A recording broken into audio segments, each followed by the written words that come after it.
And I want to just kind of highlight the fact that not so much like good posture, bad posture. Like Right, what we're kind of finding is that as long as we're moving, right. that's what's important.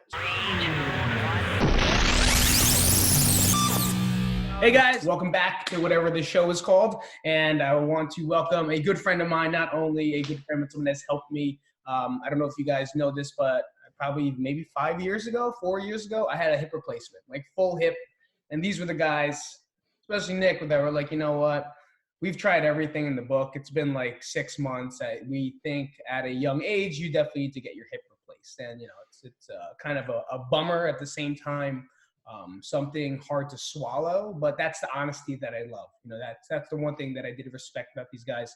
At professional now, right? Still Yep. professional physical therapy. Yeah. Some of you guys have worked with Nick. We send everyone there as well with any type of small pains to big pains or nuisances or even just preventive. We always go to these guys as well.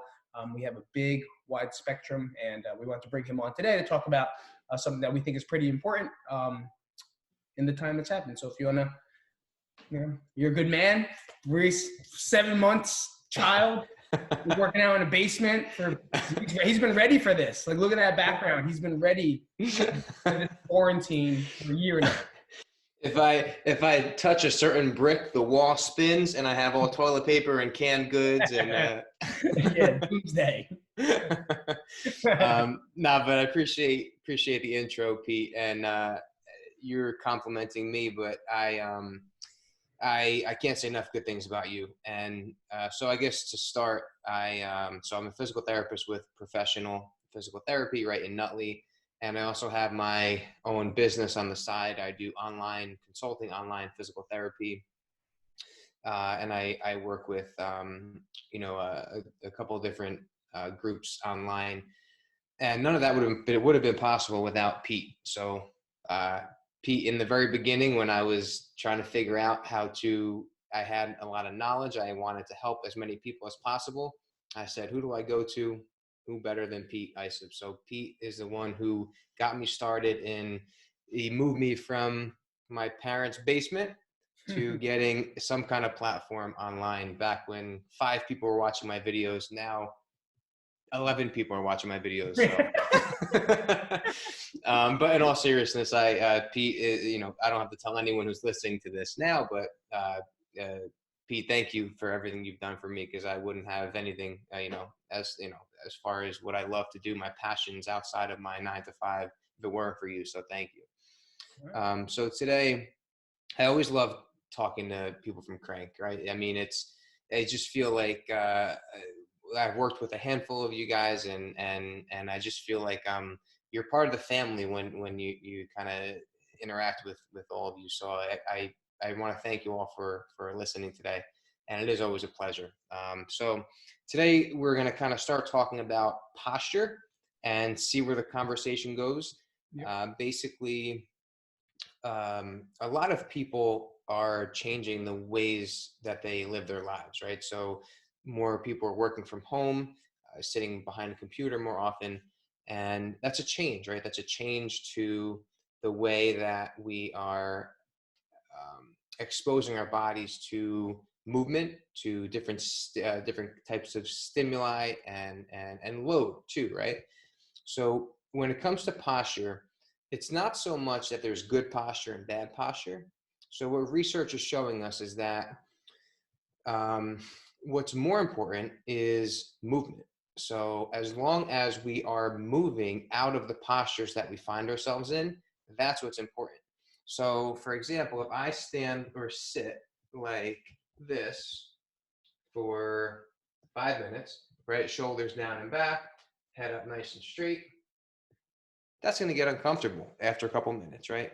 And then if I kind of slouch a little bit, that's going to feel great. But then that's going to get uncomfortable. So then maybe I shift my weight to my right side. Maybe I shift my weight to my left side. Maybe I cross one leg, right? If I'm standing, maybe I put 90% of my weight on one side and kind of go up on my toes on the other side. Maybe I shift my weight here. Maybe I lean on something. All of these things are just movement or postural variations that are completely normal. And we're seeing more and more research that shows that there really is no correlation between pain and posture. So things like neck pain and posture, they kind of measure people's resting postures of their necks and their lower backs, and there really is no correlation between pain and posture. It's more the load that we apply to it. So basically, You said that a couple times. Sorry, you said load. For those that might not understand it, what do you mean a little bit more about like load? Yep, exactly. So if you could imagine you're training and you have been working out for quite some time, and you don't really get sore anymore, right? If you've been training for any period of time, you kind of don't get sore doing the similar movements over and over again. But then a virus hits and you're stuck doing workouts in your home, and you end up doing like 10 jump squats, a rear foot elevated split squat, and like push-ups where you're clapping or something like that, right? Movements that you don't usually do. Right. You're going to be sore as heck, right? That doesn't mean that those movements were bad. It just means that they were different, and our body kind of was shocked a little bit. And if you keep doing those for a week, for 2 weeks, you're not going to be as sore. So it's kind of, you're gradually exposing your body to that new load, right? Quote unquote load. You're loading your body in a different way than it's used to. Right. Posture can be looked at the same way, and activity level too can kind of be intertwined in that too. So if now you wake up in the morning, you clock in, you're working from home, for example, right? For me, I'll use myself as an example. I have been doing a lot of telehealth with professional right now. So I got up this morning, sat in front of a computer, was talking to people from 8 o'clock in the morning until 3 o'clock in the afternoon. I maybe got up once or twice, but for the most part, I was engaged in conversation. The time was flying by. I had no idea how fast time was going. Just totally engaged in the person in front of me. And you forget that I haven't moved. I haven't gotten up from my seat. That's a different stimulus to my body. That's a different way of loading my body than what I'm used to. Normally, I would wake up in the morning, walk out of my house, get in my car, walk to the office. In the office, you're standing, moving around, going here, going there, getting the phone, getting a drink of water, talking to someone who comes in just to say hello. A lot of different types of movement that you may not realize you're doing. Maybe you go to ShopRite after work. You stop in the ShopRite, grab something. Not anymore. Now you need a whole battle plan and before you go to ShopRite. So the idea is that our days and the things that we're doing to our bodies are changing. So sometimes we can get aches and pains. Sometimes we can get a stiff neck. Our lower backs can start hurting. So maybe like numbness and tingling down our legs. But it's probably not because of this certain posture that you're in. It's probably just because it's a new thing that we're doing to our bodies. We're just changing it, and sitting for 8 hours is just not something that our bodies have grown accustomed to yet. Right. So what I guess the idea would be similar to what I'm trying to say is it would be similar to if you want to try something new physically or in the weight room. So for example, if I were to do a yoga class or a Pilates class, I would be sore for about 9 months after that because I just am not used to that. Right. But if I gradually expose myself to that type of training, then that soreness kind of won't be as painful, and it won't be, it won't be such a pain response to that because I would have gradually exposed myself to it. So what I could suggest is that you do the same with your posture, whether it's sitting posture, standing posture, or the way that you work on your computer, is take breaks, right? Stand up. Don't get lost in what you're doing. Set an alarm on your phone every 30 minutes, every 15 minutes. Just stand up, walk around, and just kind of take a break. Get out of that posture that you're in, and just change to a different posture. Some stretches too that can help. I would suggest just basically the opposite of what you find yourself in. So if you find yourself up like this for 8 hours, then I would say the best stretch is probably exactly the opposite of that, right? So just kind of stretch out those back muscles. If you find yourself kind of hunched over on the computer, then I would do the opposite, right? I would do some type of exercise or stretch to open up your chest, stretch your neck out, right? If you're on the phone all the time, make sure you're switching sides with the phone, little things like that. But I would say use whatever postures you kind of find yourself in as your guide to kind of do the opposite of those motions. And of course, if any particular posture, so I started this off by saying there are no good or bad postures. If you get into a certain posture and it consistently triggers pain, Right. that's a bad posture for you, not for the world. Something about that posture is sensitive to you and it's triggering that pain response.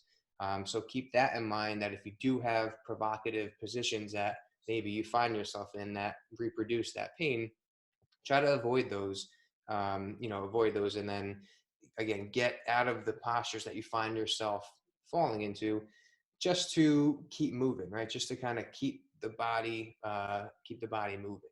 It's interesting because you know that, from lifting to reading whatever it is you have in the past 35 years, it's like you have to be as straight as you can with a stacked spine and making sure everything's in alignment. And they do stress that, but it's interesting to say that even people that may have that may not be good for them because they're holding this position that long and they're not actually getting out of the posture that exactly.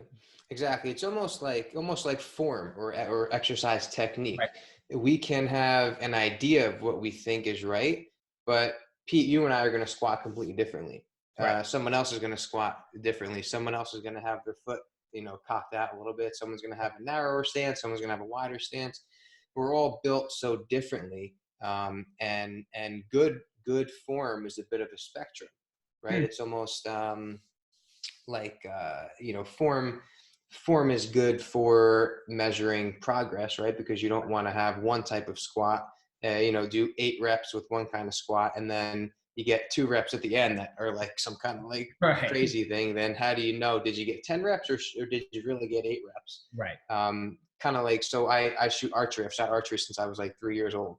The thing with archery is that there may not be a right or wrong way to do it, but if you're going to do it a certain way, you have to do it that way every time, so that you can be consistent, and then you can adjust your sights if you have to, and you can kind of, judge your progress, just like in the gym. Gotcha. Well, yeah, that's very detailed. Archery? Yeah? Yeah. Damn. Did not know that. Yep. Very cool, man. Very cool. So my next question would be, you already kind of brushed up on stretching, little things. Is there anything more specific that you would say to do for them, or just kind of be aware of where they're at and then just do the opposite of the position they're in? Yeah, I would say it's, unfortunately, there's not like the top 3 stretches to cure bad posture. That'd be the name of the video, by the way. The not 3. The 3, this is called clickbait. Can you believe there's no posture? That's what we're going to say. Yeah, exactly. Yeah. No, or sorry, doctor states there's. Yeah. Doctor states in red. Postures. Yeah, that's like the instance when, like in The Hangover, when he's like, I'm just a dentist. Like, I'm just a physical therapist. So I would say there probably are a handful of go-to stretches for different muscle groups. So like if you do find yourself hunched over, a great stretch to oppose that would be to maybe just get into a doorway and just kind of put one arm up here, and gently just kind of press through, relax the shoulders down, right? Don't tense up the shoulders and then try to stretch. The point of a stretch is to relax everything, right? So if you're in this position in the doorway, you can kind of slide your arms up. That'll change the stretch to a little bit different area. You bring your arms down a little bit. That'll change the stretch to another different area of your chest. And the idea with any stretch is that we want to focus on our breathing, right? So we don't want to be pushing like, oh, it hurts so good. Like it's more just, you want to meet that resistance, just kind of knock on the door, breathe in, breathe out. And on the exhale, just imagine everything kind of melting and just kind of like stretching a little bit more. So that's a great one to do for the chest. You could even put your back up against the wall. I know you guys have probably seen this before, where you kind of do like a snow angel, just kind of pressing your arms back against the wall. Here's a question. Here's a question with the snow angel. I know a lot of people. Now, what's the position of the head when you're doing it? So I'll throw some videos of me doing what you're doing. But sometimes I get lost because women have ponytails or whatnot. Sometimes what's right or wrong inside the angel? Or Yeah, the it's gonna depend on the person. So like I've had patients who walk in and they're just like this, right. like they're this is like 60 years of just being like this. So I could literally put my foot in the middle of their back and pull on them, and they're not gonna move.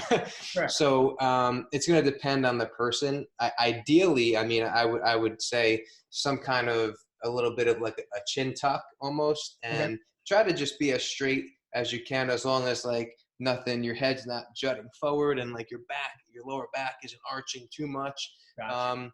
I like to think of it as like the vomit test. So as long as it doesn't make you want to vomit, it's probably okay. And of course, pain. So if anything's painful, that's technique or posturing with, with the neck or the arms. Changing that up can be a good way to kind of modify to work around some pain while still getting the benefit of the exercise. Okay, that's cool. Perfect. Yeah. Thank you. It's just something that I've watched videos. I've never really asked someone. When we do it at the gym or whatnot, and we say wall W's, and then you just see people's heads. Everyone looks different, so I never really knew. Like maybe their ponytail's in the way, or I know this person has bad posture. Let's just let it slide as long as it doesn't hurt, type thing. But I didn't know if there was a optimal position that you wanted to really be inside. I would say work within the boundaries of what you can. So like if someone does have a ponytail, it's okay if it just kind of presses up against the wall, if the head isn't completely flat against the wall. Mostly just make sure that nothing is painful, and it doesn't look too like disgusting when you watch it. Like if it doesn't hurt you, then it's probably, if it doesn't make you vomit as well as the other person watching you vomit. As long as Pete's not throwing up and gonna yell at you for making faces. Wow, that's good, man. Yeah, and then I guess some other stretches we kind of alluded to a little bit in the beginning, but kind of bringing your hands together and then just kind of reaching forward, almost like you are trying to push your mid back out through your shoulder blades, and you're kind of letting your shoulder blades round around your rib cage. I know for me, back when I kind of first started and first graduated physical therapy school, I was very much like we were saying in the beginning, like I had to be like this all the time because I didn't want to, get impinge on my shoulder. And so once I started actually getting into that range of motion and letting my shoulder blades come forward and actually stretching that out, I started feeling a lot better. So forward shoulders kind of gets a bad rap, but make sure you know that your shoulder blades do have to protract to have proper function in your shoulder. So it's a very good stretch too if you find your mid back getting stiff because you're sitting for a long time.